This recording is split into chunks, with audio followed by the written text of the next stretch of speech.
Deixa aí aberto em Neemias capítulo 2. Vamos fechar os olhos, vamos orar.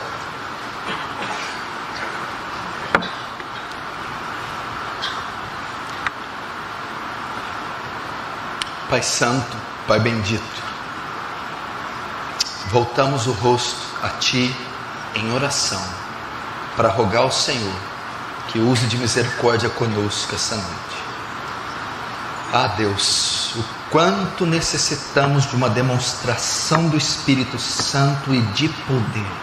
Já estamos fartos de palestras, fartos de promessas que o Senhor não fez, fartos de cultos, shows, fartos, Senhor, de motivação sensacionalista. Necessitamos de uma demonstração viva, poderosa do Espírito Santo. Eu não sei se vai fazê-la hoje. Eu não sei se sou digno de receber tal pedido. Eu não sei se queres fazer. Contudo, Senhor, do homem são as intenções do coração, mas do Senhor a resposta da boca. Se aprover ao Senhor, segundo o beneplácito da sua vontade, assim o faz. Todavia, receba glória para si. Faz teu reino avançar, Senhor, e nos conforma à imagem do seu Filho.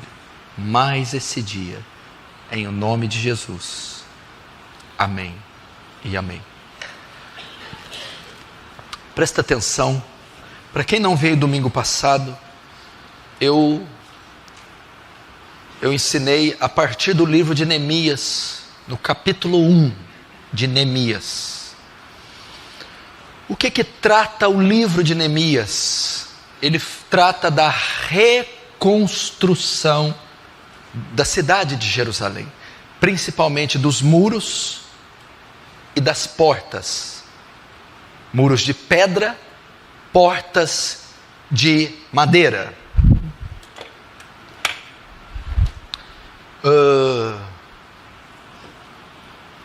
Ele trata disso.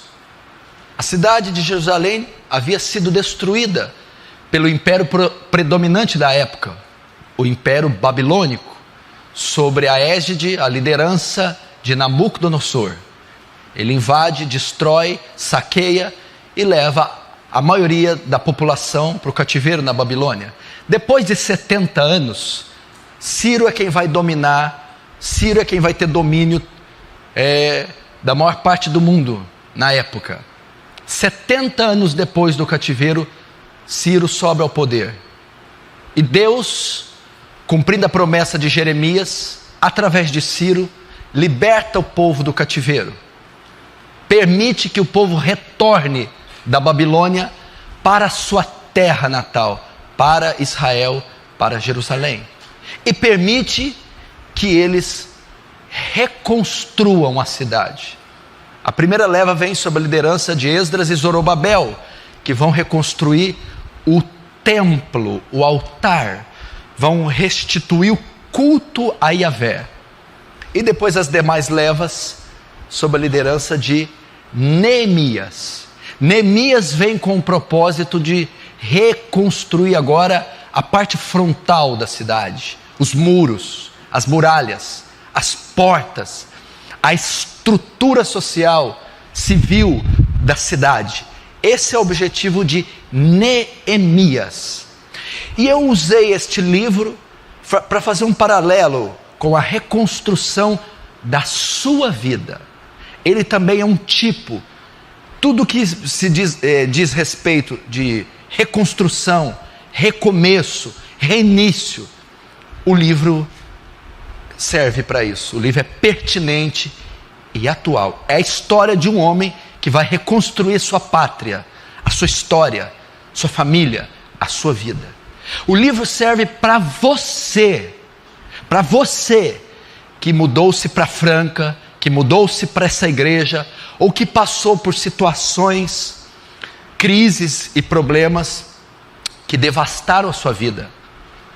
A situação de Jerusalém era uma situação de ruínas, estava destruída, estava entre escombros, havia ela perdeu a sua beleza, a sua forma, para estar em completa ruína. E essa pode ser a história da sua vida. Esse império judeu já foi poderoso, com a conquista de Josué, a posse das terras prometidas, os poderosos exércitos. Israel foi se firmando como nação, e foi se firmando como um poderoso império. Com a subida de Davi no trono, então se edifica a cidade de Jerusalém, e a nação de Israel, a cidade de Jerusalém, o império davídico, é então aclamado, temido, respeitado em todo o mundo, pelas suas riquezas, pelo seu poder bélico, e pelo culto ao Deus temido em todas as nações, ao Deus Yahvé, Adonai. Contudo, esse tempo passa.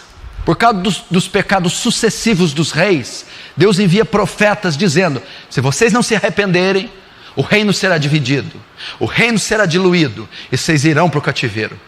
Eles não dão ouvido às vozes dos profetas. São levados, um reino para o cativeiro assírio e o outro para o babilônico. O do cativeiro assírio nunca mais retornam, é dissipado ali o reino do norte.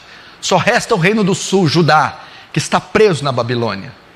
Então Deus usa de misericórdia e promete tirá-los de lá. Depois de 70 anos de cativeiro, termina. Depois de 70 anos, termina o cativeiro. E Deus, através de Ciro, permite que os judeus reconstruam as suas vidas. É a sua história.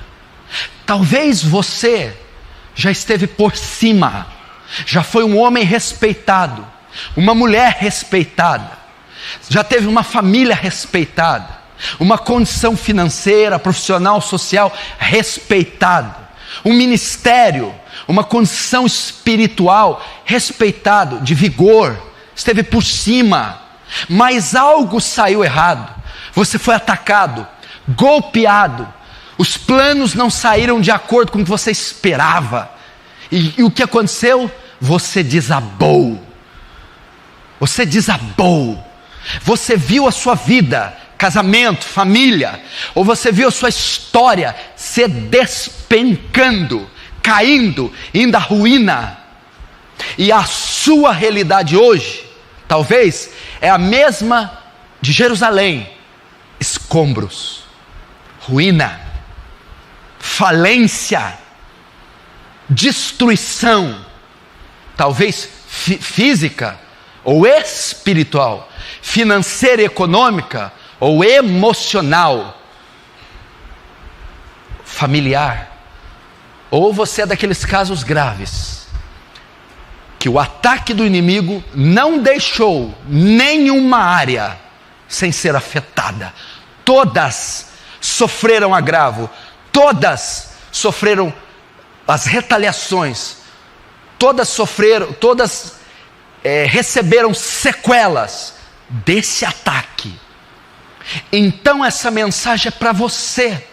Você necessita de reconstrução, se reerguer, reconstruir esse lar, reconstruir esse casamento, reconstruir a sua fé, a sua aliança com Deus, reconstruir sua vida profissional, financeira.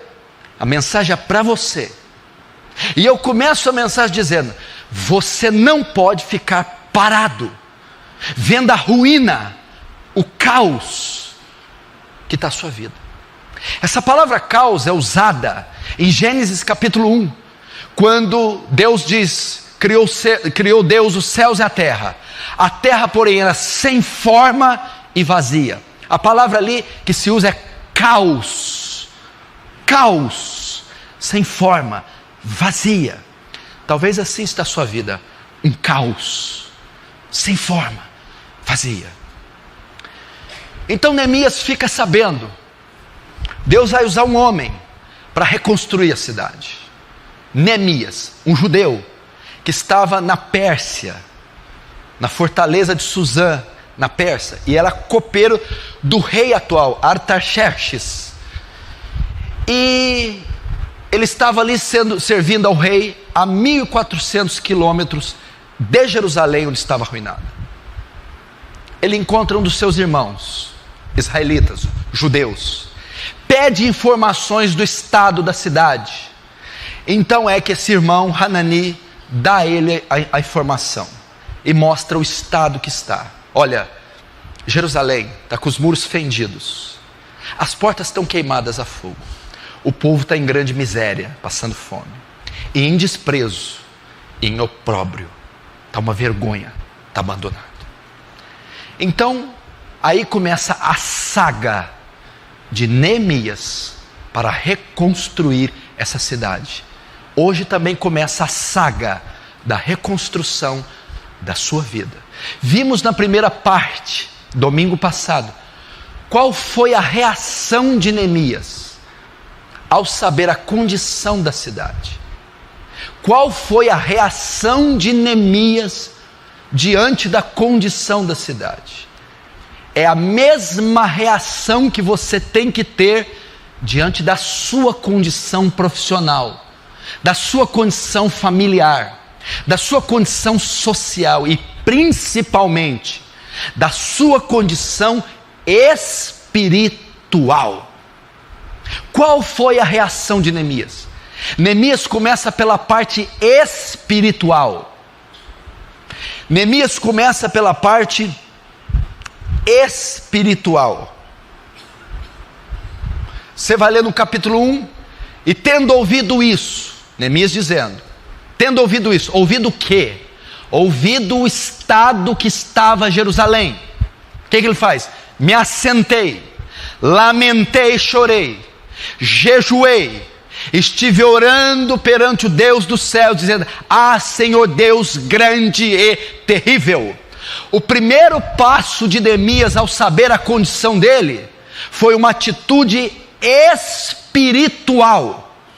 A maioria de vocês está condicionada a agir em âmbito natural primeiro, por isso vocês não têm sucesso. Como assim? Quando vocês estão, olha, escuta o que eu vou dizer, talvez é um dos princípios mais importantes da pregação. Quando vocês se deparam com uma grandiosa crise no casamento, ou financeira, ou seja qual for, e ela atinge nuances, ela atinge o ápice, a primeira atitude de vocês, primeiro movimento de vocês, é uma atitude natural. Eu vou dar um telefonema, eu vou no banco fazer um empréstimo, eu vou quebrar o pau com aquela pessoa, eu vou resolver isso agora. A primeira reação de vocês é tomar uma medida natural. A primeira reação é tomar uma medida natural. Não é assim que crente faz. Não foi assim que Neemias fez. Logo você vai tomar uma decisão precipitada, uma conclusão precipitada, vai agir na carne. Neemias não fez isso. A primeira coisa que Neemias foi fazer foi consultar a Deus, foi entrar em período de jejum e oração, foi se consagrar, se separar, até que Deus lhe desse a direção. Vocês não. Eu vou quebrar o pau, eu vou dar um telefonema, eu vou fazer um empréstimo, eu vou viajar, eu vou fazer um negócio, eu vou tentar uma estripulia. Não, a Bíblia é clara nisso. Jeremias 17:5, maldito o homem que confia no homem e faz da sua carne o seu braço. Maldito o homem que confia no homem e faz da carne o seu braço. É uma palavra dita por Jeremias.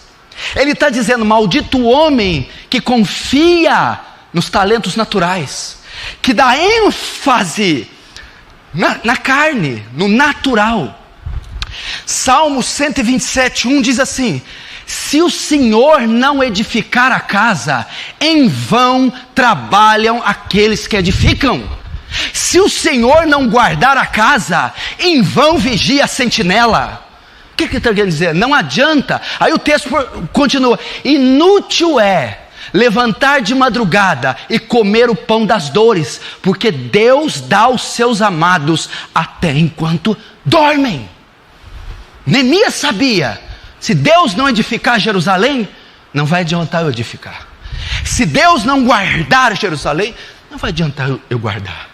Maldito é o homem presunçoso, que tenta resolver tudo na astúcia, na presunção, na carne, nos planos. Ele tem que confiar no Senhor. O primeiro passo para a reconstrução da sua vida é espiritual e não natural. A maioria de vocês perdem porque estão lutando na carne. Está batendo boca com a filha, está batendo boca com o marido, está manipulando pessoas contra outras pessoas para provar a sua situação, está tentando planos, negócios, compra, venda, assinaturas, sem antes consultar a Deus, reservar um momento de consagração. O primeiro tijolo do muro, quem coloca é Deus e não você. A primeira pá de cimento, quem coloca é Deus e não você. Você não pode se precipitar. Muitos fazem isso, presta atenção. Por causa da pressão, porque a crise vai atingindo o clímax, porque as pessoas são tomadas de êxtase, elas começam a se precipitar. Você quer isso na prática? Quem mandou fazer o que você está fazendo? Foi Deus? Quem mandou? Quem mandou você comprar isso? Quem mandou você vender? Quem mandou você viajar? Quem mandou você falar isso para sua esposa? Quem mandou você tomar essa medida na tua casa? Essa medida veio de um longo período de oração e jejum? Essa medida veio de uma pesquisa profunda da Escritura? Essa medida veio depois de passar horas e dias e meses em consagração? Não, está começando errado, vai quebrar a cara. Se o Senhor não edifica a casa, se o Senhor não está à frente do projeto, em vão trabalham aqueles que a edificam. E Neemias sabia disso, e ele se consagrou. Quanto tempo durou a consagração de Neemias? Vamos ver aqui, Neemias capítulo 1, deixa aberto aí no livro. As palavras de Neemias, filho de Acalias, no mês de Quisleu. Agora o capítulo 2, Neemias 2, verso 1, no mês de Nissan. Vamos aí, presta atenção. Eu vou narrar hoje o início da reconstrução dos muros. Quando Neemias ficou sabendo, Denilson, do estado de Jerusalém, era Nissan, era Quisleu, novembro e dezembro. Quando ele foi começar o projeto, era Nissan, março e abril. Ele ficou sabendo do estado de Jerusalém em Quisleu, novembro e dezembro.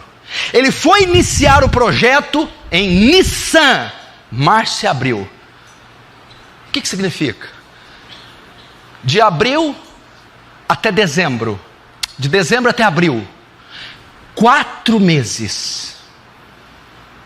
A consagração de Neemias durou 4 meses.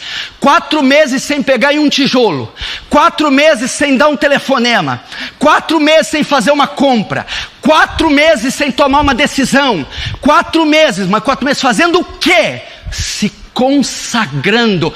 Por que 4 meses? Porque Neemias não ia reconstruir a casinha de boneca da tua filha. Neemias não ia reconstruir o jardim do Sochiquinho. Neemias ia reconstruir uma cidade.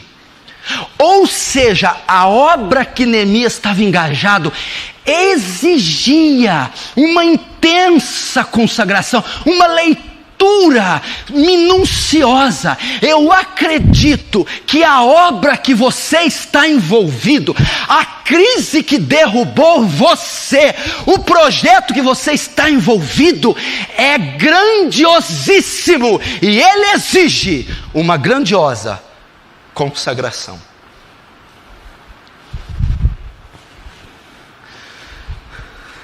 Mas por que mais ele demorou 4 meses? Entendeu?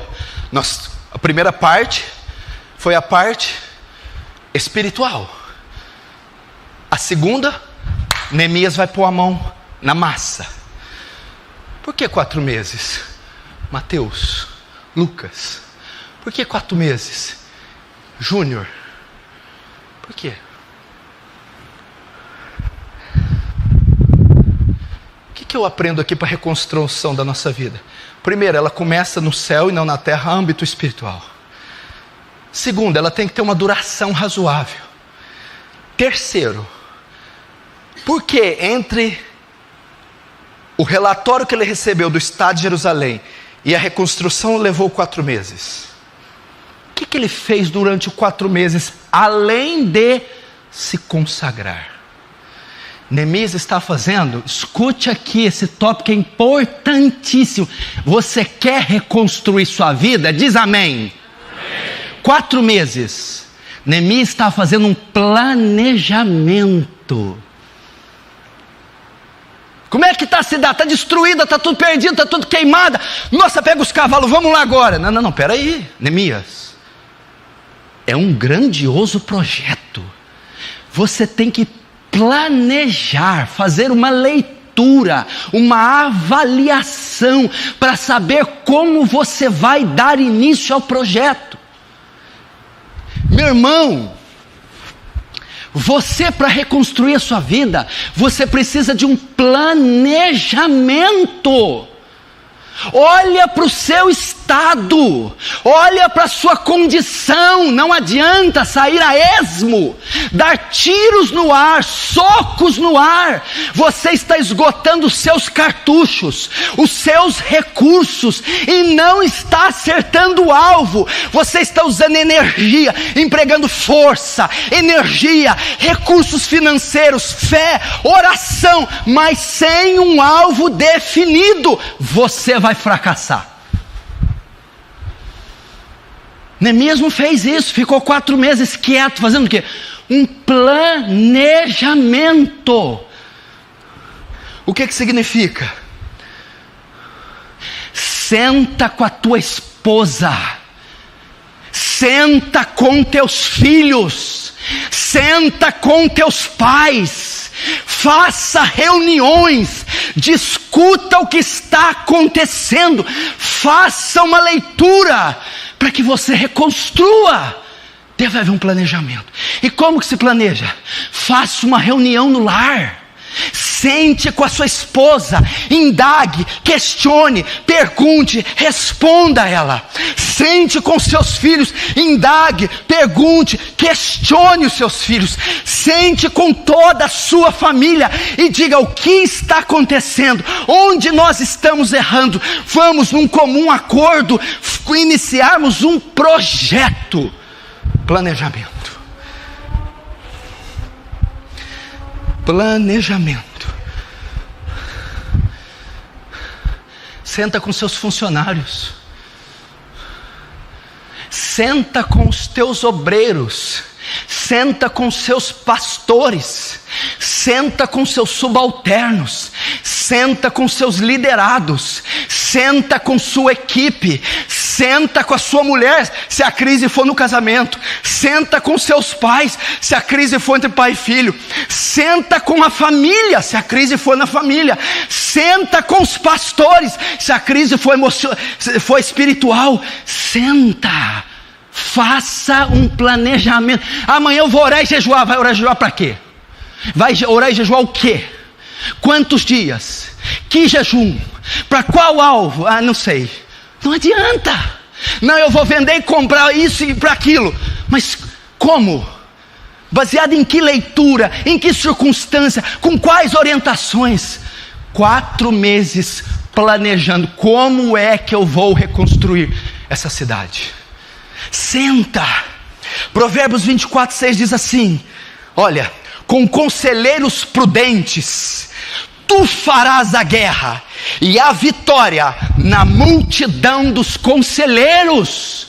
Com conselheiros prudentes tu farás a guerra, e a vitória com conselheiros prudentes. Reuniões, planejamento, sintonia, harmonia entre você e a equipe que está envolvida na reconstrução.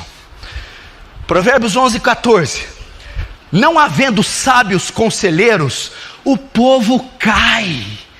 Não havendo sábios conselhos, o povo cai. Mas na multidão de conselheiros, eles se firmam. Foi o que Neemias foi fazer. Foi consultar o conselho. Planejamento. Quantos estão entendendo? Diz amém.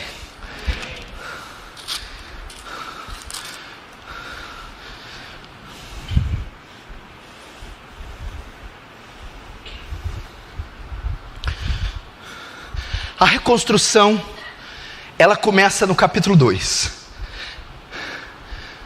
Ok? Ela começa com Deus, já vimos isso. Foram 4 meses orando, jejuando, refletindo. A reconstrução se inicia com Deus e em Deus. 4 meses se consagrando e 4 meses fazendo o seu planejamento. Olha só, durante 4 meses, ele não tomou uma decisão sequer, não deu um passo, não colocou um tijolo, não fez nada. Por quê? Porque em 4 meses Neemias não fez nada, porque ele estava esperando. Ele não ficou 4 meses orando, jejuando, para quê? Buscando uma resposta de Deus. E enquanto Deus não falasse, ele não começava. No capítulo 2, Deus responde Neemias. Então ele vai começar. Vamos ver, capítulo 2. No mês de Nissan, no ano 20º do rei Artaxerxes, uma vez posto vinho diante dele, eu tomei para oferecer e dei. Ora, eu nunca estivera triste antes. Aqui, capítulo 2, verso 1. No mês de Nissan, 4 meses depois, vai começar a reconstrução. A resposta começa aqui, março e abril do ano seguinte. Como a resposta vem? Verso 4. Disse-me o rei: que me pedes agora? Até aí.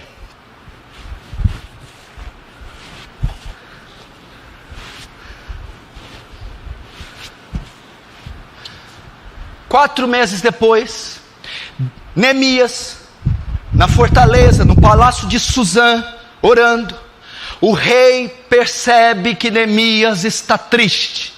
Então o rei vai indagar a Neemias. Então Neemias conta, etc, tal. E o que o rei faz? O rei se dispõe a ajudar a Neemias. Notem aqui, a resposta veio do rei.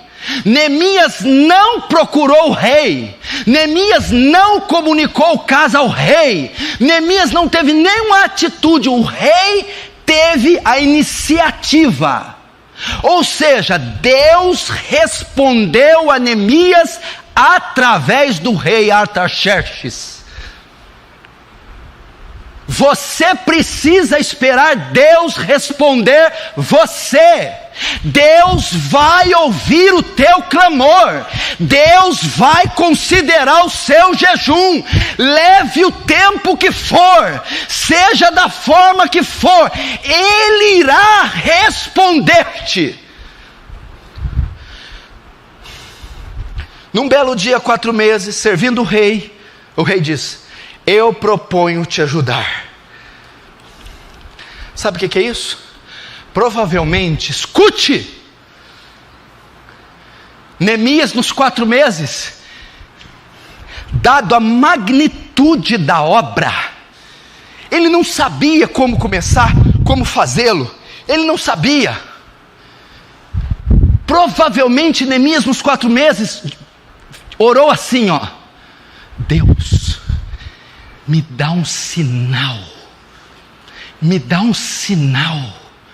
Eu não tomarei atitude nenhuma. Me dê um sinal de quando eu começo, a forma que eu começo, a maneira que eu começo. Eu não farei nada sem que me dê um sinal claro, específico, direto, objetivo. E no mês de Nissan, um dia servindo ao rei, o rei diz: eu proponho te ajudar. Veio a resposta.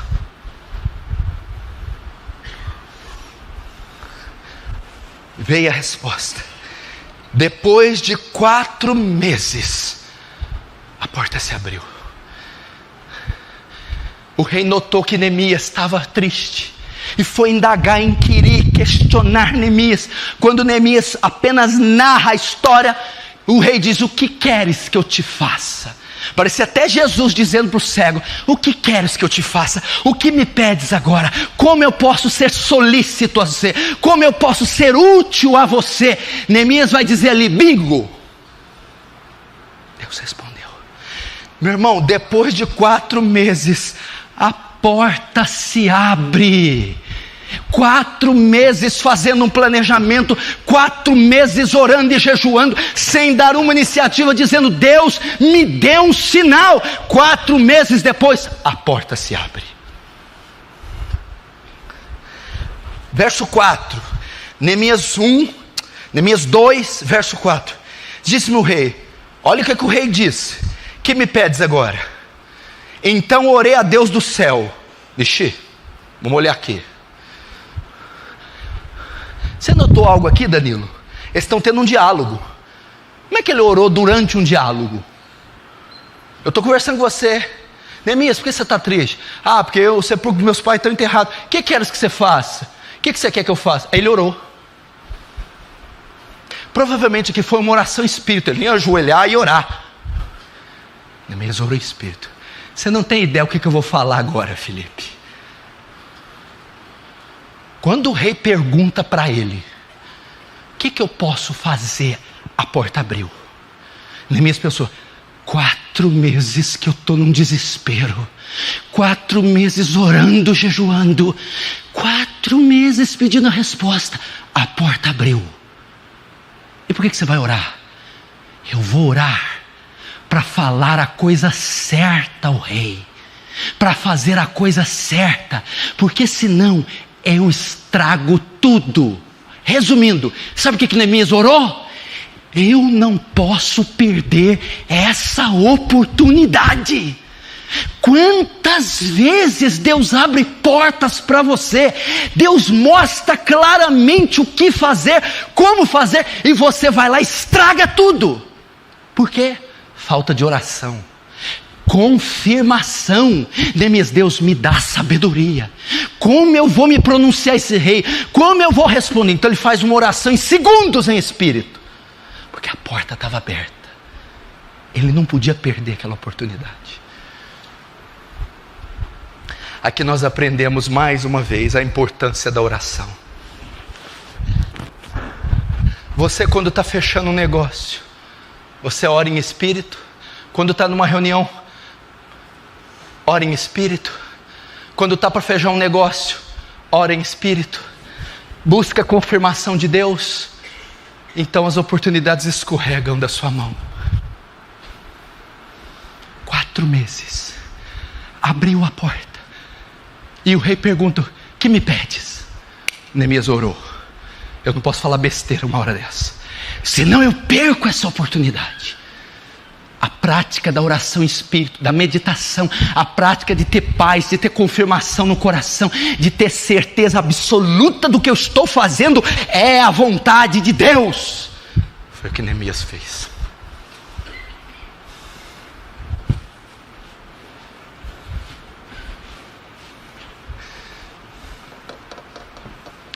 Verso 6. Então o rei estando a rainha sentado junto a ele, disse: quando durará a tua ausência? Quando voltarás? Aprouve ao rei enviar-me, e marquei certo prazo. Vamos continuar com a narrativa de Neemias. Ele explicou o caso para Neemias.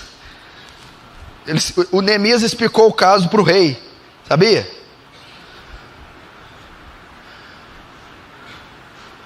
Sabe o que o rei fez? Neemias explicou o caso para o rei. Ó, minha vida está destruída, está tudo queimado, cheio de buraco, o povo está passando fome, vergonha, miséria, desprezo, está uma lambança, está tudo desgraçado, ferrado, destruído, fundo do poço, não tem jeito de ficar pior. O senhor já viu o filme Massacre da Serra Elétrica? Então, eu estou na 8ª edição, eu sou o personagem principal, eu sou aquele que perde as vísceras no filme.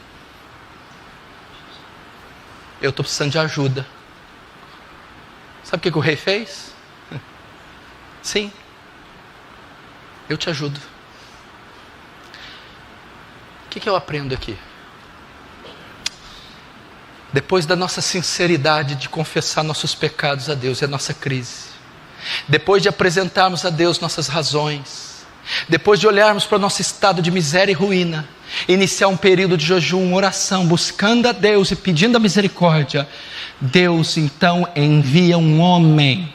Deus então usa um homem. Deus abre o coração de um homem para aprovar, para apoiar e para investir em Neemias. Deus há de colocar alguém na sua vida. Deus há de enviar um anjo do Senhor para te acolher, para te socorrer, para te consolar, para te amparar. Deus tem cuidado dos seus. Quando o rei viu o estado que estava Neemias, quando o rei ouviu a história de Neemias, o rei se comoveu, se condoeu, teve compaixão e disse: eu vou te ajudar. Deus irá enviar na sua vida alguém. Deus vai enviar. E olha o que ele continua dizendo, olha o que o rei fez. Veja o cuidado de Deus com Neemias. Veja só, vamos começar. Espera aí. Com verso 7.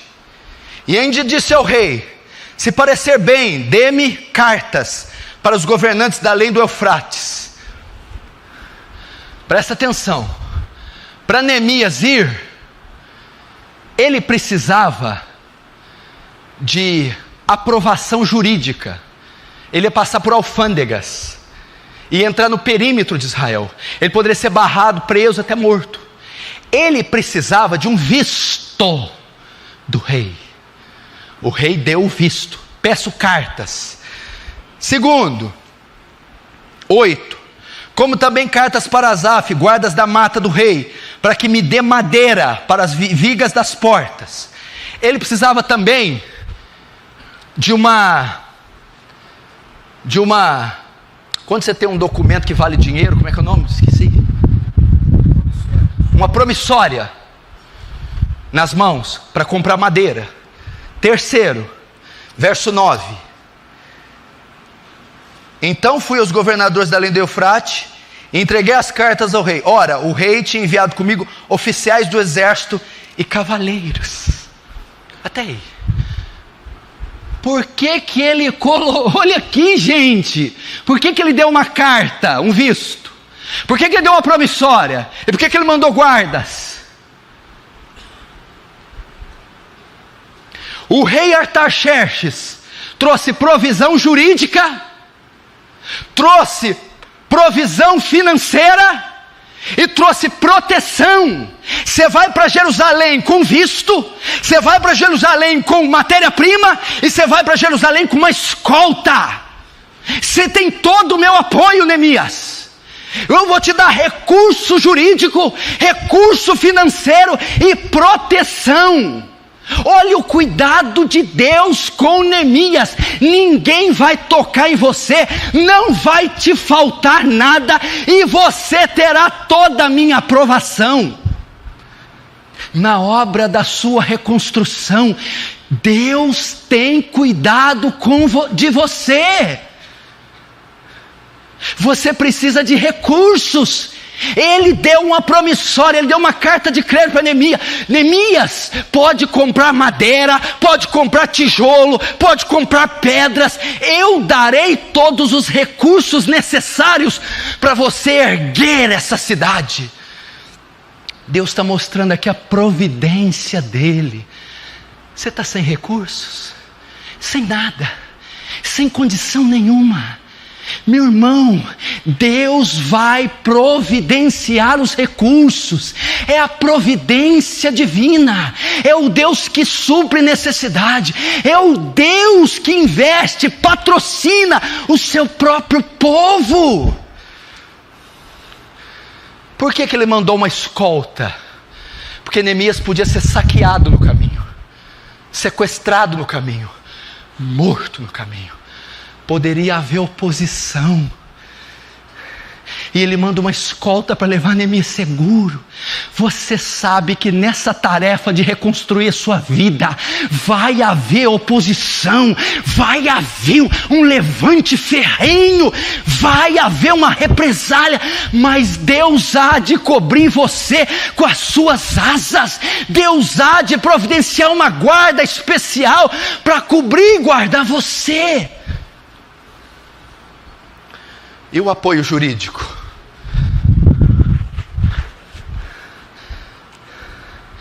Papéis, juízes, aprovação.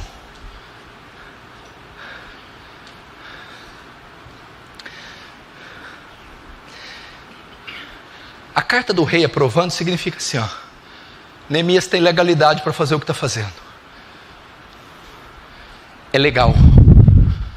Toda a obra que ele está fazendo é legal. Na reconstrução da sua vida, naquilo que você está se empenhando, é como se você tivesse a assinatura de Deus nesse contrato de reconstrução, dizendo: eu sou com você, eu aprovo o que você está fazendo. Você está fazendo uma obra lícita, honesta, justa, e você tem todo o meu apoio. Os recursos que Deus providenciou para Neemias. Vou trazendo para a prática, que é muito simples. Precisa mexer papéis, processos, casos, assinaturas, instâncias, julgamentos. Deus vai providenciar. Deus pode providenciar, Deus pode mexer e dar uma sentença favorável na sua situação. É como se Neemias estivesse naquele caso, estivesse sentenciado a padecer, mas vem Artaxerxes e dá uma sentença favorável. Vai, meu filho, reconstrui. Deus vai te dar uma sentença favorável para a reconstrução da sua vida. Você crê no que eu estou falando, ou vai ficar me olhando com esse olho inchado? Amém? Amém.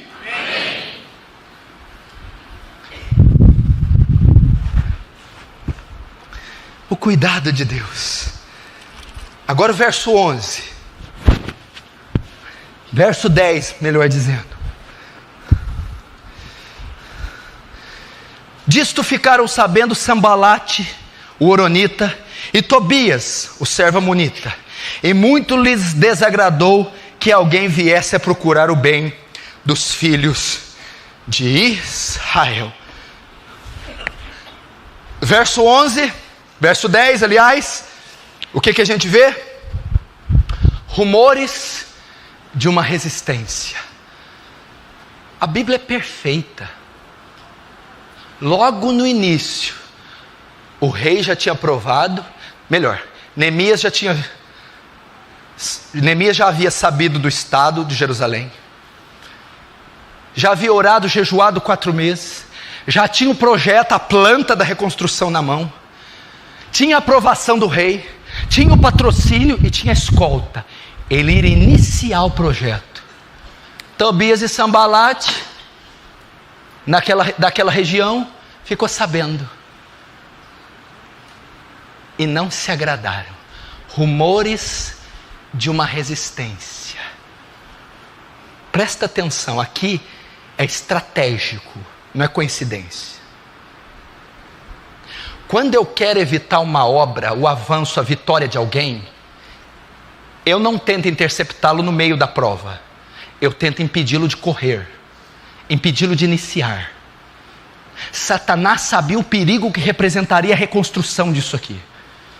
Então ele tenta interceptar a obra no início, antes que ela comece.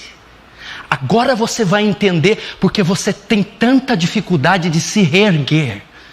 De reerguer tua empresa, de reerguer tua família, de reerguer teu ministério, a tua vida espiritual. Porque quando você começa a ver os aparatos ao seu redor, e você sente que está pronto, e vai dar início, a oposição aparece, para causar desânimo em você, para desencorajar você, para impedir que você lance os alicerces, ou erga o primeiro tijolo logo no início. Você já viu? Quantas vezes você já se prometeu, semana que vem eu começo um jejum? Nada. Semana que vem eu vou reformar isso? Nada. Agora eu vou dar um jeito na minha vida? Nada. Você já viu isso? É a oposição se levantando no início. Desânimo, calúnias, para te desencorajar. Olha só, escuta! Escute isso aqui. Satanás sabe que o primeiro passo, Júnior, é o mais importante de todos. E ele vai fazer de tudo para você não dar o primeiro. O primeiro passo, porque você já viu, você está ali, a hora que deu o primeiro, vai embora. É o primeiro.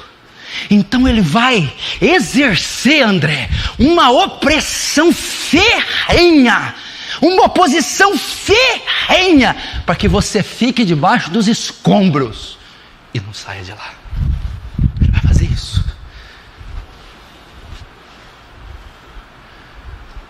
E peça para o Espírito Santo trazer desdobramentos da mensagem. Jovens, está tudo bonitão aí, está pensando, não é para mim. E quando você se decide se consagrar e não consegue? Evangelizar na escola e não consegue? Ler a Bíblia inteira, ler livros, fazer votos, ir nas ruas, fazer qualquer coisa, honrar a mãe, mudar o seu quarto, a sua vida. É um projeto. Quando você vai tentar, você está tentando a semana que vem, já faz 2 anos, né? E nunca chega essa semana que vem. Oposição. O primeiro passo é muito importante. Agora, olha o verso 11. Não, peraí.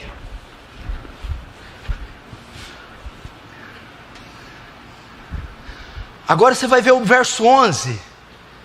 Silvana, o método que o diabo usa para impedir você de reconstruir. Vamos ver o método que ele usa. É o capítulo 2, o verso 19. Porém Sambalate o Horonita e Tobias, o servo amonita, e Gesem o arábio, quando souberam, zombaram de nós e nos desprezaram e disseram: que é isso que quereis fazer? Quereis rebelar-vos contra o rei? Olha o método que o inimigo usa. Sabe qual é o método, André? Desprezo. Desprezo. Quem é esse povinho? Quem que é essa gentinha? Quem que é essa ralé? Ouvindo que eles iam reconstruir, desprezaram Neemias, aqueles judeuzinhos. É o desprezo, é dizer: você, Ângelo, você não vai dar nada na sua vida. Você, Alexandre, vocês. Mesmo método que Golias usou contra Davi. Quando Davi vem, aquele menininho, a Bíblia diz o quê? O que a Bíblia diz? Golias, 3 metros de altura, 400 quilos, um guerreiro fenomenal, um menininho pastorzinho. A Bíblia diz que quando Golias viu o menino, o desprezou. Só por acaso algum cão para vir comigo com paus e pedras? O desprezou. Fala: você é ralé, você é nada. Esse é o método do inimigo. diminuir você, denegrir você, rebaixar você, mexer na sua estima, nos seus complexos, dizer você não pode, você não é, você não faz, você nasceu para viver aí, nos escombros. Agora qual foi a reação de Neemias? Qual foi a reação de Neemias? Presta atenção, Neemias está com o primeiro tijolo na mão e está indo. Aí vem o inimigo, para. Está iniciando, não iniciou ainda.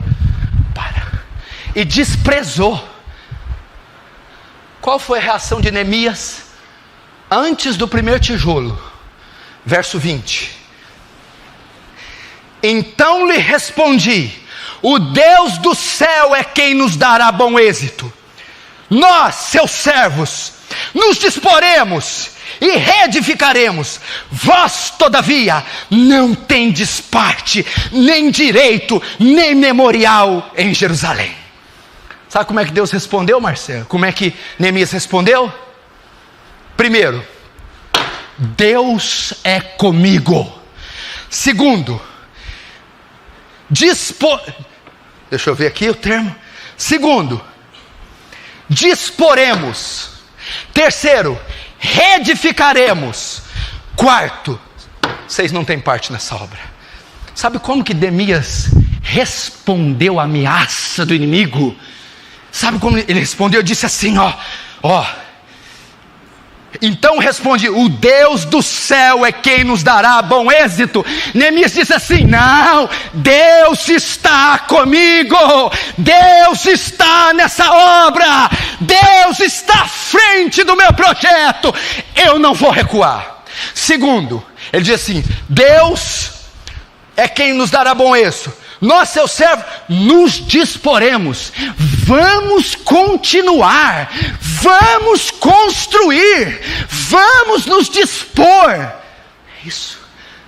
A ameaça do inimigo era para quê? Para recuar.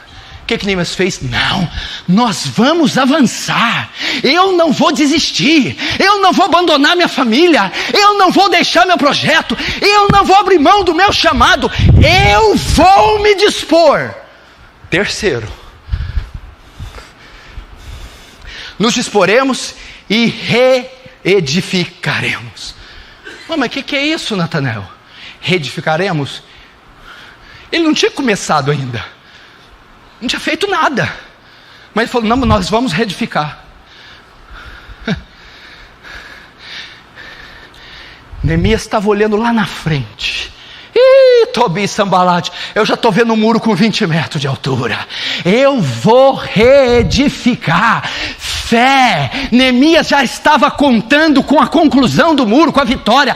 Fé. Primeiro ele bate no peito: Satanás, Deus está comigo. Segundo, eu não desistirei dessa obra. Terceiro, pela fé eu vou concluí-la. Edificaremos. E quarto, vós todavia não tendes parte, nem direito, nem memorial em Jerusalém. Sabe o que ele disse?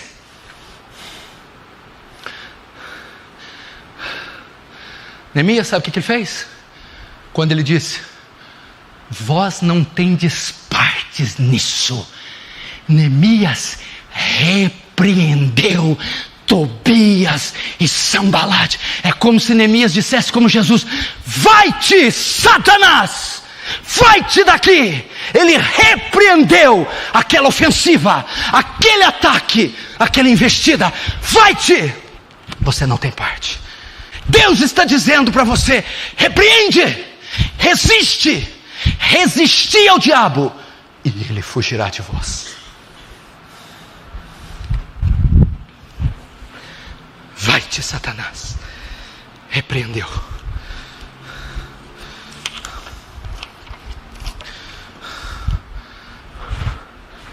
Quantos estão entendendo? Diz amém. Amém. Capítulo 3 agora. Vamos ver. Depois de resistir à oposição, ele vai começar a reconstrução. Não pôs o tijolo ainda. Está vendo a dificuldade? Não pôs. Agora ele vai começar, André. Espera aí. Ele tem o material: madeira, pedra, cimento. Ele tem as cartas, os vistos, aprovando ele de ir e vir trafegar por aquelas estradas tranquilo. Ele tem a escolta, a proteção. Ninguém vai tocar nele. Tem tudo. Agora ele vai começar. Mas como? Ele não tem mão de obra, irmão Luiz. O que adianta o senhor ter R$1 milhão, ter material, ter tudo, mas está sozinho? Para fazer uma porta de banheiro o senhor consegue, e para fazer uma cidade? Ele não tinha mão de obra, estava sozinho. Sozinho. Era uma colossal obra. Ele jamais conseguiria reconstruí-la sozinha. Jamais. Aí sabe o que acontece? A minha Bíblia diz que a obra que Deus começa, Ele termina. Deus levanta uma equipe, 38 turmas, trabalhando em regiões diferentes, para assessorar o grande líder, o grande governante, o grande ministro Neemias. Acompanhe comigo o capítulo 3. Então se dispôs Eliacibe, o sumo sacerdote, se dispôs para quê? Ele e os outros sacerdotes, seus irmãos. Esses vão ficar com a porta das ovelhas. Ok? Verso 2. Junto a eles edificaram os homens de Jericó. Deus levanta homens de Jericó para também ao seu lado. Verso 3. Deus levanta também os filhos de Racenaá, edificaram a porta do peixe, e colocaram vigas, e assentaram as portas com ferrolhos e trancas. Deus levanta uma equipe, 38 grupos divididos em vários setores da obra.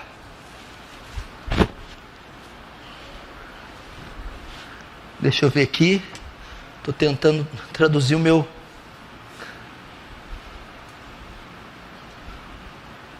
Entendi.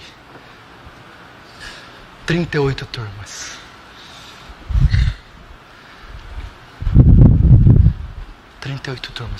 Sabe o que eu aprendo aqui? Meu irmão, Deus jamais vai deixar você sozinho. Deus jamais vai desamparar. Há momentos sim que você fica sob o silêncio de Deus. Há momentos que você passa desertos que é só você que tem que passar. Mas quando a obra da reconstrução da sua vida dar início, Deus sabe que você não tem condição sozinho. E se necessário, Ele coloca uma equipe. Notem, foram homens de regiões diferentes, cores de peles diferentes, homens de estratos sociais diferentes, que formaram uma poderosa equipe para assessorar um homem só, Neemias. Não fique pensando que o recurso só virá aqui de Franca, da sua rua, da sua vizinhança, dessa igreja. Meu irmão, Deus levantará recursos das 4 partes dessa terra, enviará pessoas que talvez você não viu, não conhece, não sabem quem é, e elas se disporão a ajudar você. Glória a Deus. 38 equipes em todos os cantos da cidade, apoiando a ordem de um só homem, Neemias. Virá, meu irmão, virão. Deus preparará pessoas. Deus preparará almas generosas, bons samaritanos, almas piedosas, indulgentes, senhoras, irmãos em Cristo, irmãos fora de Cristo. Não, e fora de Cristo não é irmão, né? Pessoas fora de Cristo virão, ajudarão você. Como eu queria ter tempo para falar, mas tem tanto ainda. Depois de tudo, a obra dá início. Veja o verso 6. Joiada, filho de Passeia, e Mesulão, filho de Bessodias, repararam a porta velha, colocaram-lhe as vigas, e lhe assentaram as portas com seus ferrolhos e trancas. E aí vai. Qual que foi, no que consiste a descrição do versículo 6? A obra, enfim, começou. Enfim, começou. Enfim, a obra começou. Depois de tudo, ela iniciou. Não pense você que você ficará só no papel, só na promessa, só no abstrato, só no subjetivo. Você há de começar. Deus há de dar recursos, ânimo, motivação, coragem, força. Para que viu aqueles homens lá? Porque tem cada tópico que tem tanto desdobramento que a gente não... Porque Neemias não entendia de topografia. Neemias não entendia de argamassa. Neemias não entendia de madeira de cedro. Neemias não entendia de nivelação, prumo. Deus colocou um especialista para cada área deficiente de Jerusalém. Se você estiver precisando, se você estiver com dor, Deus não vai mandar. Se você estiver com dor, Deus não vai mandar um cozinheiro para você. Se você estiver sem roupa, Deus não vai mandar um fazendeiro. Deus enviar pessoas estrategicamente, Jesus. Pessoas que tenham talentos e recursos, que vão de encontro com a sua necessidade. Eram pessoas experimentadas e cada uma no seu talento, na sua obra, fazendo aquilo que necessitava a cidade. Meu irmão, isso é o cuidar da soberania de Deus. Meu Deus, você tem que acreditar na fidelidade de Deus. Você tem que se lançar, descansar, se render à fidelidade e à precisão de Deus. Glória a Deus. Glória a Deus. Capítulo 4,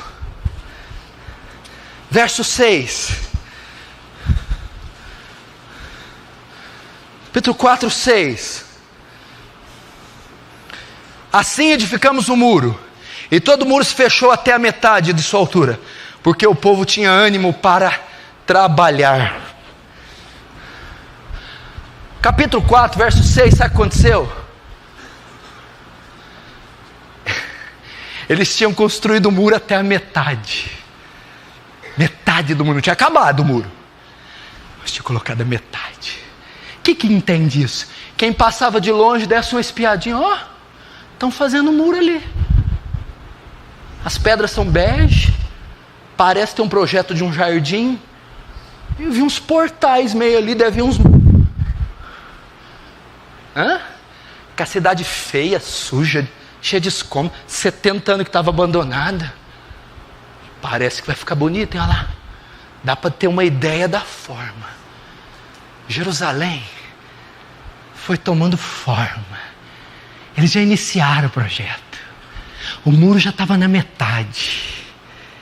Já começou a retornar a identidade, tomar forma. Meu irmão, o seu sonho, o seu projeto vai começar a tomar forma, vai sair do papel.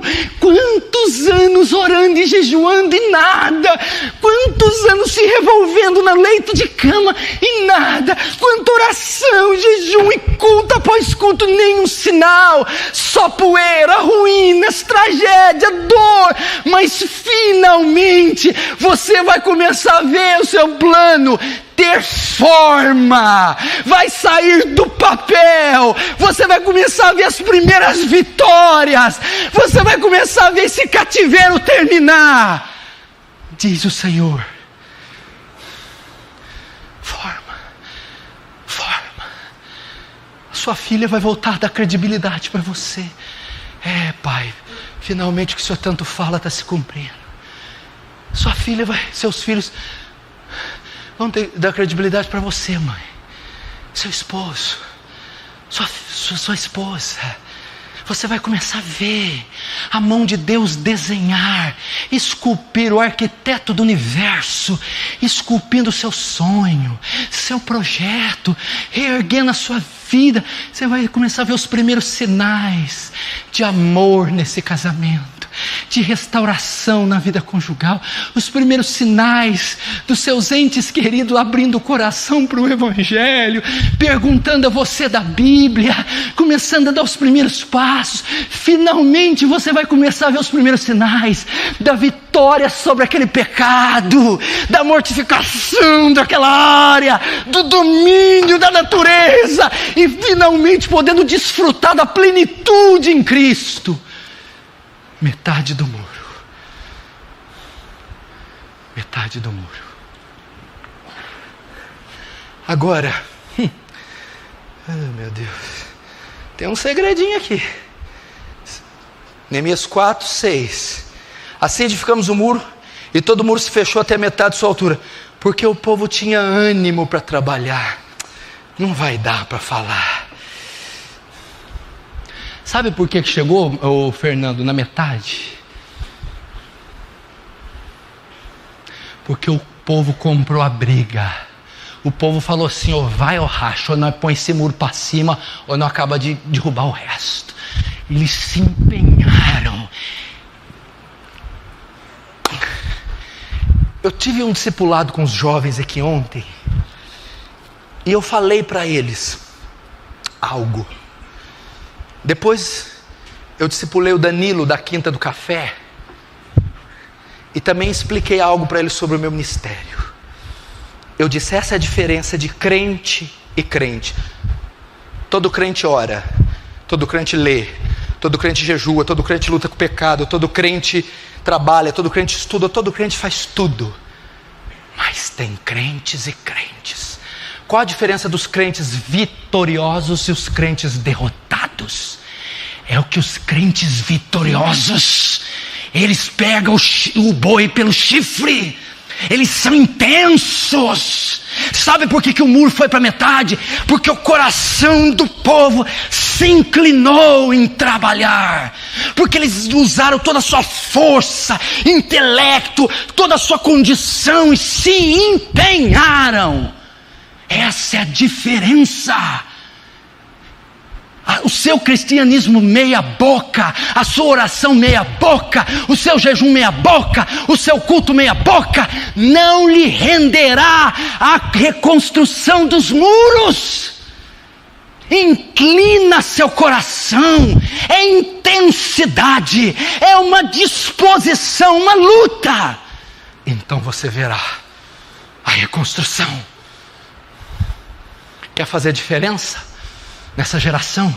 Quer ser um homem de Deus, um poderoso pregador, um ganhador de almas, um grande ministro, um excelente pai, marido, filho, um excelente cristão? Aplica teu coração no que você está fazendo. Aplica teu coração.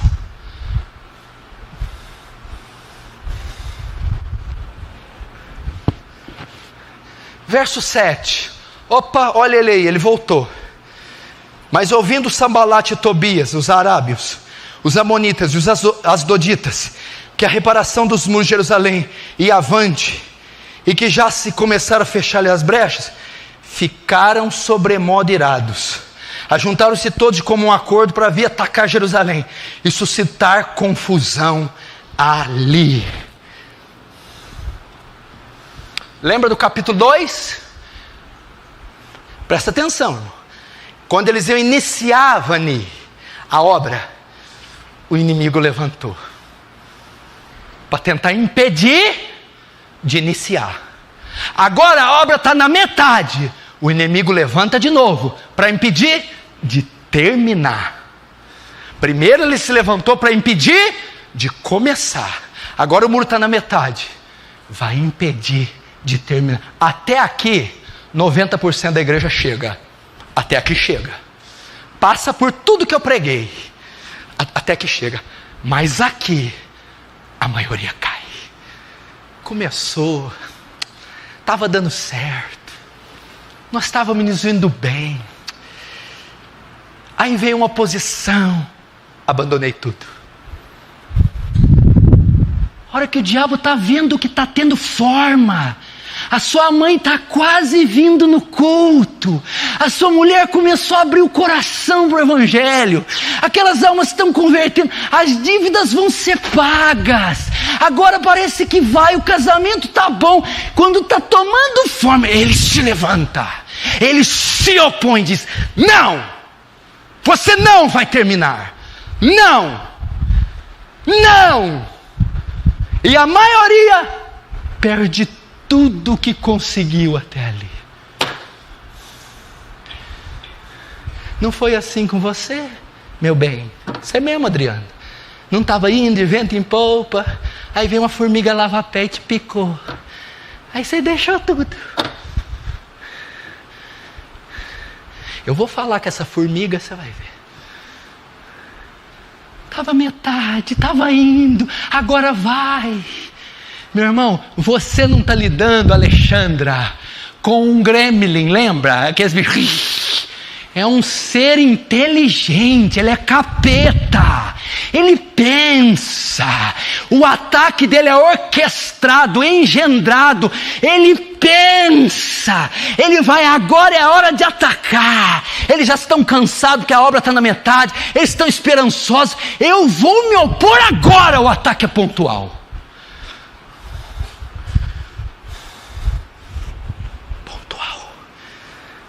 Lê o 8 comigo. Ajuntaram-se todos de comum acordo para vir atacar Jerusalém e suscitar confusão ali. Gabriel, Satanás é um ser inteligente. Sabe o que o versículo 8 narra, Sérgio? Uma conspiração. Ele pegou gente da cidade, ele foi comprando, corrompendo, ele foi criar um motim, ele foi falar com os governantes, ele vai suscitar: eu vou impedir essa obra. Gente, aí que vocês tomam, vocês acham, vocês têm a cultura de diabo, está amarrado, sai, capeta, e vocês acham que é assim que lida com ele. Meu filho, ele não é gato, ele não é cachorro, ele não é um animal irracional. Ele desviou do céu 1/3 dos anjos. É a criatura mais inteligente que existe, ardilosa, sagaz, maligna. Ele está orquestrando um plano contra Neemias para derrubá-lo. Agora que o muro está na metade. Então ele veio a primeira vez para impedir de começar. Agora ele vem a segunda para impedir de concluir, de terminar. Olha o verso 11, Felipe Ribeiro, como é que ele faz? Verso 11, cadê do 4? Disseram, porém, nossos inimigos: nada saberão disto. Olha só, nada saber nem ver, saber e ver, até que entremos no meio deles e os matemos, assim faremos cessar a obra. Você viu aqui, Fabinho? Você não viu, você não entendeu nada que está aqui. Nós vamos entrar no meio deles, Juliano, no meio de vocês aí, sem vocês verem nem saberem, e vamos matar vocês. É sutil, é invisível, é uma seta, é uma coisa assim, é difícil, gente. Não é com a cauda e com o garfo, eu sou o diabo. Não, é uma mensagem de celular, é um e-mail, é uma palavrinha para ferir a mulher que ela está quase pegando sono. E ele entra, é sutil. É uma notinha que você deixou, é uma mentirinha no telefone, é um realzinho, uma dívidazinha boba. Ele está entrando, sem eles saberem. Sem saberem, eu vou entrar. sem eles ouvirem, sem eles verem. Eu vou entrar no meio e eu vou acabar com esse muro. Sutil. É a hora de você ter discernimento, pelo amor de Deus. Discernimento. O que é agora é a hora? Seu Alceu, Denilson, José Moreno, Líria, está na metade? Vitor, não pode ter uma brecha agora. Nenhuma. Senão vai tudo por água abaixo, o serviço. Ele está ali, ó, com o olho dele. Ah, deixa eu ver pecado. Ah, deixa eu ver. Fecha as brechas. Mulher, bota essa língua para dentro e para de murmurar contra o teu marido, sua chata. Marido, deixa de ser cavalo e grosso e trata ela igual uma mulher, como vaso mais frágil, como diz Pedro. Para de ficar espiando mulher pelada meia-noite, seu sem vergonha. Vai pagar quem você deve. É as brechas. Para de ficar fofocando e falando mal, porque está uma chuva de demônio na sua vida por causa disso. Agora é a hora de fechar as brechas. Hora de perdoar. É hora de orar mais, de jejuar, de amar, de se santificar, de não ter rancor no coração. Sutil. Agora o verso 15, a atitude de Neemias. E sucedeu que, ouvindo os nossos inimigos, que já sabíamos o que Deus tinha frustrado os desígnios deles. Não, 15. Deixa eu ver se é o 15 mesmo, peraí. 14. Inspecionei, dispus-me e disse aos nobres, aos magistrados e ao resto do povo: não os temais, lembrai-vos do Senhor, grande e temível, e pelejai pelos vossos irmãos, vossos filhos, vossas filhas, vossas mulheres e vossa casa. Sabe qual que foi a resposta de Neemias? Eu estou terminando, calma. Vieram a primeira vez, Neemias deu uma chapuletada e resistiu eles, para impedir de começar. Agora o muro está na metade, eles voltam para impedir de terminar. Neemias diz assim: não os temais. Sabe o que Neemias está dizendo aqui? Wender, não se intimida com o inimigo, não. Ele quer te intimidar. Ele quer se mostrar mais grande do que ele é. Ele quer inibir você, a sua fé. Ele quer fazer você recuar. E Neemias está dizendo: não se intimida. Porque o diabo é mais ou menos assim. Você está num ringue, vale tudo, boxe, você está lá, né? Se o oponente vê que você deu um passinho, já ganhou a luta. Se ele vê você fazendo assim, está com medo. Não cede 1 milímetro de espaço para o inimigo. Não recue. Não se intimide. Não desista do projeto. É isso que ele está dizendo. Não se intimida. Aí diz assim: lembrai-vos do Senhor. Mas lembrar do quê? O que será que é isso? Lembrar-vos do Senhor. O que será lembrar do Senhor, Rodrigo? Eu acho que é assim, lembrar do quê? Porque o Senhor falou uma coisa para nós. O que Ele falou? Ele falou que a gente ia construir. Então você está querendo dizer que Ele fez uma promessa? E por que eu não devo intimidar, José? Porque tem uma promessa sobre você, as promessas do Senhor, as promessas, e o pecado não terá mais domínio sobre vós. Crê no Senhor Jesus, será salvo tu e a tua casa. Agora nenhuma condenação há para os que estão em Cristo Jesus. As promessas, não temas o inimigo, finge nas promessas. Fize nas promessas do Senhor e não recue as promessas. Depois ele diz: pelejai pelos vossos filhos, filhas, mulher e casa. Neemias repreende o inimigo, olha só, dá uma palavra de conforto e dá uma ordem de guerra. Manda ver, passa a mão na espada, pelejai, vamos ao combate, vamos ao ataque, vamos. Igreja, esse é o som da trombeta para a igreja, é uma ordem de guerra, é uma ordem de guerra. A Bíblia não chama você de coitado, sabe como é o título que a Bíblia usa para você? Soldado, exército, milícia, luta, guerra. Nós estamos em guerra e você é um soldado. Pelejai, desembanhai a espada e vamos para a luta. Luta pela sua família, luta pelos seus filhos, luta pelo seu sonho, seu projeto. Primeiro, não temas, não fique inibido. Segundo, as promessas. Alguém tem alguma promessa aí? Diz amém. Amém. Só metade? Ô filho, alguém tem alguma promessa? Amém. Terceiro, pelejai. Agora o 15. Vamos ver o que aconteceu. E sucedeu que, ouvindo os nossos inimigos, que já sabíamos, nossos inimigos que já o sabíamos, e que Deus tinha frustrado o desígnio deles, voltamos todos nós ao muro, cada um a sua obra. Sabe o que aconteceu aqui? Aqui eu vou rápido. Sabe o que aconteceu, Marcos? Resistiu o diabo e ele fugiu. Foi embora. Bateu o pé. Vai, foi. E eles voltaram para a obra. Lembra disso?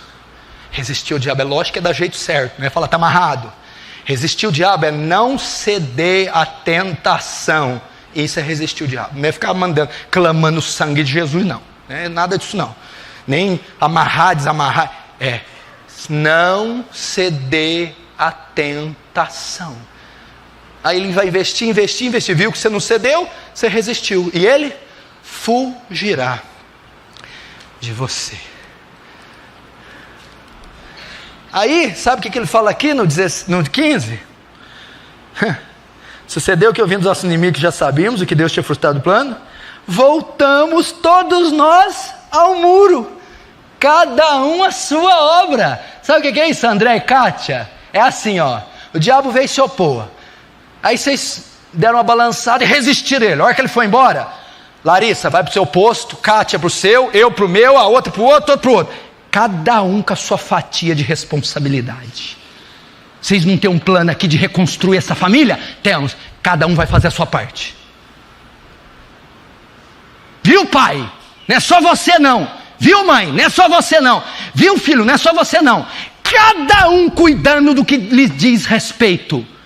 E se não é assim, é você, pai, que tem que colocar cada um no seu posto. Capítulo 5. Agora está terminando. Agora entra a pior batalha de Neemias. Olha o 5. Foi grande, porém, o clamor do povo e de suas mulheres. Contra quem? Os judeus, seus irmãos. Por quê? Porque havia os que diziam, somos muitos.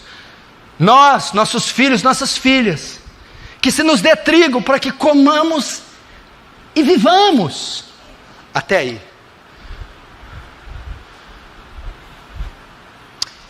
Eles aniquilaram o problema externo. Tobias, Sambalate, fora, querendo entrar, Neemias expulsou. Agora vem um problema mais perigoso. Começou a ter problema interno. O capítulo 5 é destinado ao problema social de Jerusalém. Sabe o que está acontecendo? Miséria. O povo estava passando fome. Os magistrados judeus e as famílias ricas estavam oprimindo as pobres. E o povo judeu que habitava ali estava pagando imposto tão alto que estava passando fome. E para comer tinha que penhorar mulher e até filho. para que tivesse um recurso para comprar o que comer. Ou seja, a luta estava no auge, as obras em todo vapor, projeto, muro na metade. Começa a ter uma divisão entre eles, um conflito interno.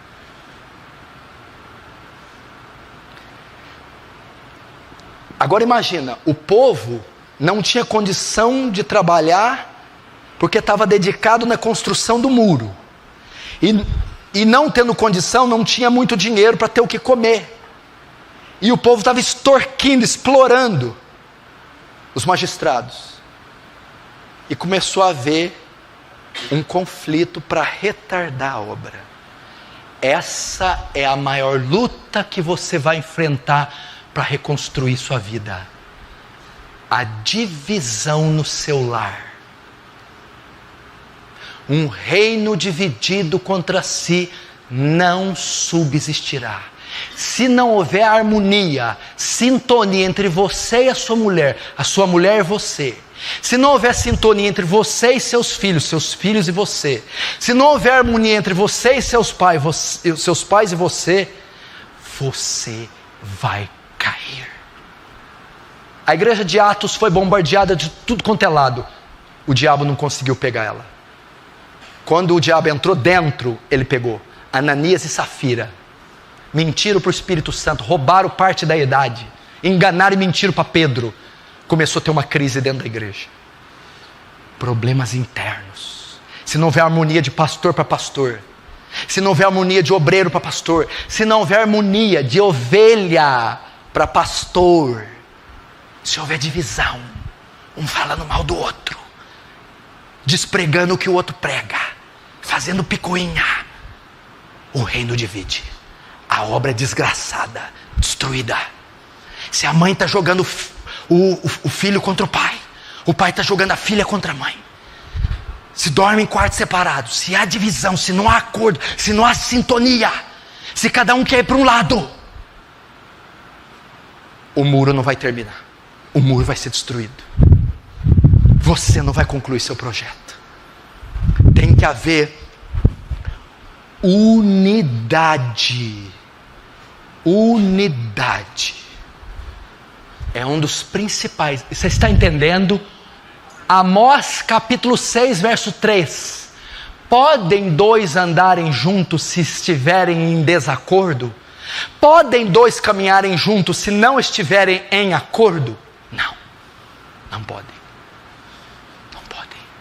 Você tem que resolver o problema da sintonia, do acordo, da harmonia, da unidade.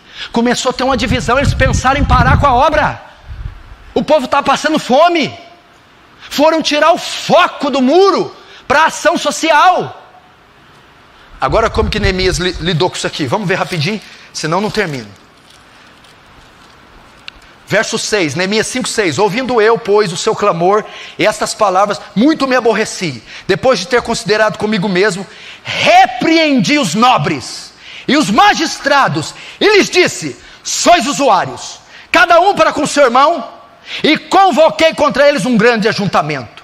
Verso 9, então se calaram, e não acharam o que responder. Disse mais: não é bom o que fazeis. Porventura não deveis andar no temor do Senhor nosso Deus, por causa do opróbrio dos gentios, dos nossos inimigos? Verso 11, restituí-lhes hoje, vos peço, as suas terras, as suas vinhas, os seus olivais, as suas casas, como também o centésimo do dinheiro de trigo, do vinho e do azeite. Verso 12, então responderam: restituir-lhe-emos, e nada lhe pediremos, faremos assim como lhe diz. Então chamei os sacerdotes e os fiz jurar que fariam segundo o que prometeram. Sabe o que Neemias fez? Vem cá você aqui, vem cá você, assina todo mundo essa potroca aí, e eu quero unidade. Aí vieram os magistrados de filinha assim, pronto, resolvido. Esse Neemias é o cara. Esse Neemias é um lampião, né? Neemias é o rei do cangaço. Neemias ficou lá, ai, o outro lá meio, vem! Tá. Pronto. Devolve a terra desse, a desse para esse, a desse para ele. Beijo o outro, abraça o outro, pede perdão, abraça e fala: te amo em hebraico. Já vai saber o que é isso, né? Abraçou. Agora sabe com quem que eu estou falando? Sabe quem que vai fazer isso? Não é a Dona Maria, nem a tia Anastácia, nem a Dona Benta. É você, Barão de Araruna. É você. É você. E quem fazia ele era o Rubens de Falco, hein? Só a veiarada que ria aí, ó. Não ri não, que você se entrega, meu filho. Aí todo mundo sabe que você tem mais de 50. É o pai que pega o menino, vem cá, senta aí. Pega a menina, vem cá, senta aí. E pega a senhora, vamos madame, não faz eu usar força, não. Vai madame, senta aí. Aí vem ele, que é o jagunço, e senta também. Vamos resolver. Eu te amo, não te amo, perdoa, vamos isso, aquilo, aquilo, outro, isso. Foi isso que Neemias fez. E Neemias, segundo aquela linguagem, é do Velho Oeste, era o xerife. Agora, está indo para o final. Agora, olha quem aparece de novo, o miserável não morre. Ô bicho, capítulo 6. E tendo ouvido Sambalate, Tobias, Gesem, o Arábio, e o resto dos nossos inimigos, que eu já tinha edificado o muro, até aí. Primeiro ele vem para impedir de começar. Depois ele vem para impedir de concluir. Agora o muro já está concluído. Ele vem para destruir o que foi concluído. Primeiro ele tenta impedir de você reconstruir. Depois ele tenta impedir você de terminar de reconstruir. Agora já está reconstruído. Ele vem para tentar destruir o que está recém-construído. O que aconteceu? Os muros já estavam lá em cima. As portas quase colocadas. Estava quase terminado. Só que você sabe, uma obra que acaba de fazer, ela ainda está meio frágil. Tobias e Sambalate voltou. Vamos derrubar essa parada aí. Vamos matar esse camarada aí. Vamos acabar com isso aí. Satanás, olha só. Quando você estiver pegando a chave, estiver assinando, quando a mulher estiver batendo na porta para ir pedir o perdão, quando você estiver sentindo, recebendo um passo daquela libertação, ele vai vir novamente. Ele vai vir. Porque ele sabe que a construção ainda está frágil, ele vai destruí-la. Não subestime Satanás. Ele veio. Agora vamos ver a reação de Neemias de novo.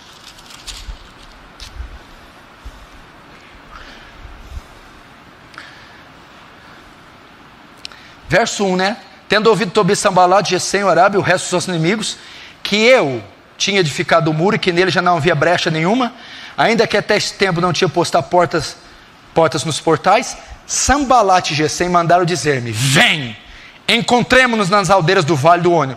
Porém tentavam fazer mal. Agora o verso 4. 4 vezes me enviaram o mesmo pedido, e eu, porém, lhes dei sempre a mesma resposta. Até aí. Notem, ele veio de novo, e agora o muro já estava pronto. E a Bíblia diz, Neemias diz que ele veio 4 vezes. Ele insistiu. Vai mostrar que a insistência do diabo, a perseverança dele, ele não desiste de destruir você. Ele foi aqui pela 3ª vez, e na 3ª foi 4 vezes consecutivas para tentar destruir Neemias e o muro. Olha a insistência do inimigo. Eu só estou dizendo, dando ênfase para mostrar para você que você está numa guerra. Você não está num parque de diversões. Enquanto você não encarar a sua vida cristã como uma guerra, você não vai vencer. E 4, agora a reação de Neemias. Eu, porém, lhe dei, o verso 4, eu, porém, lhes dei sempre a mesma resposta. Qual resposta? O verso 3. Enviei-lhes mensageiro a dizer: estou fazendo grande obra, de modo que não poderei descer. Por que cessaria a obra, enquanto eu deixasse e fosse ter convosco? Sabe qual foi a resposta de Neemias?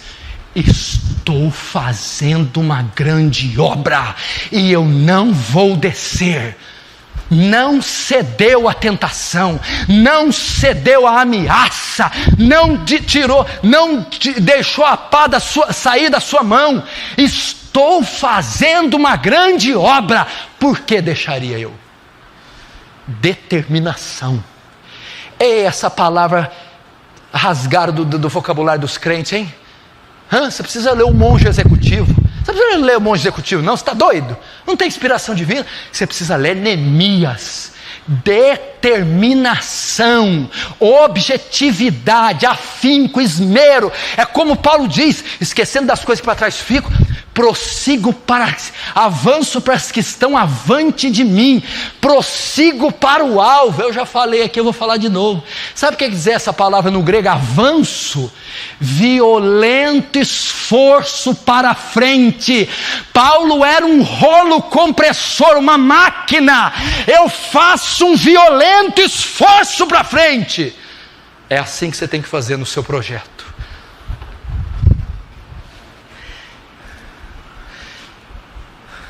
Verso 11, capítulo 6, 11. Porém eu disse, um homem como eu fugiria?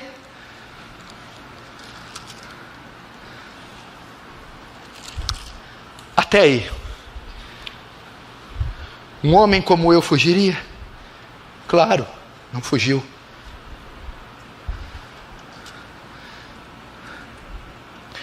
Agora vamos ver como ele vence realmente. Verso 14. Neemias 6,14. Lembra-te, meu Deus, de Tobias e Sambalate, no tocante a estas suas obras, e também da profetisa Noadia, e dos mais profetas que procuraram atemorizar-me. Até aí. Só um princípiozinho aqui. Sabe como é que Neemias venceu a última ofensiva do inimigo? Verso 14. Lembra-te, meu Deus. Oração. Lembra que nós começamos com oração a reconstrução? Lembro. Sabe como é que termina a reconstrução? Com oração.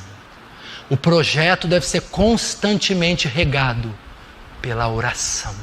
Não se esqueça disso. Capítulo 15, verso 15, a conclusão do sermão e do muro.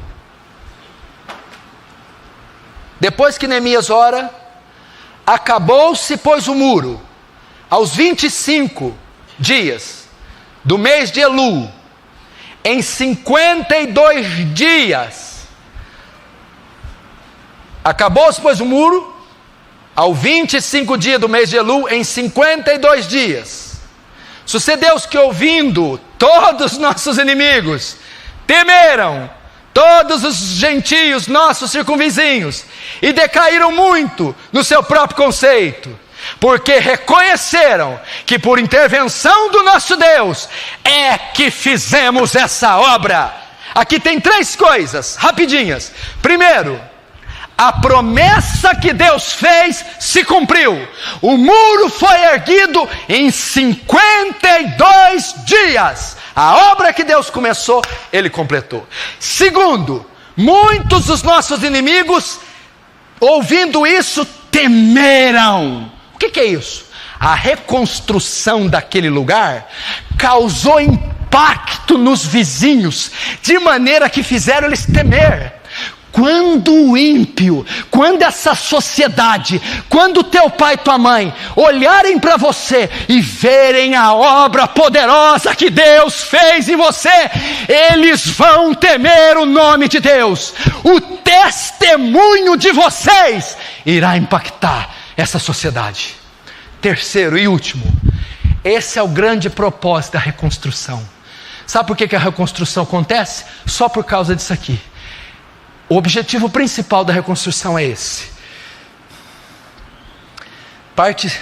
E temeram todos os gentios, nossos circunvizinhos, decaíram muito do seu conceito, porque reconheceram que por intervenção do nosso Deus é que fizemos essa obra. O que é isso? no final, Deus recebe a glória, Deus recebe a honra pela reconstrução do muro. Deus vai reconstruir sua vida para que Ele receba a glória, para que o nome dEle seja glorificado, para que todas as nações, povos, pessoas olhem para você e reconheçam o poder de Deus. Esse é o objetivo maior. Esse é o grande objetivo. O que acontece?